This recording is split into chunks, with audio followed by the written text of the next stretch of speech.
Есетровите риби обитават моретата поне 200 милиона години преди да се появим ние, хората. Сега обаче видът им е застрашен от изчезване. А в региона на Черно море плуват някои от най-важните популации на есетри в света, чието улов е абсолютно забранен. Въпреки това, недобросъвестни рибари продължават да ги ловят. Попаднала в рибарските мрежи една такава риба може да донесе на рибарите приход от над 5000 лева. Затова ние вярваме, че ключът към опазването на черноморските есетри се крие в отговорните черноморски рибари. Като капитан Лъчезар Георгиев, например, който на 21 юни тази година в залива между Поморие и Несебър спасява тази 2-метрова есетра. И той не е сам.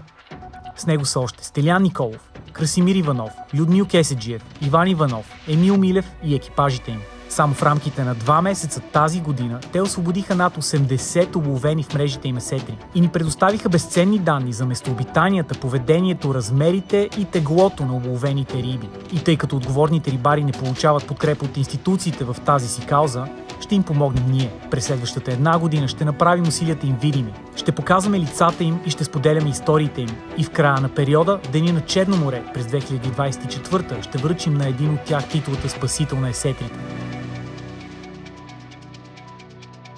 За да научите повече за проекта, следвайте ни във Facebook и Instagram.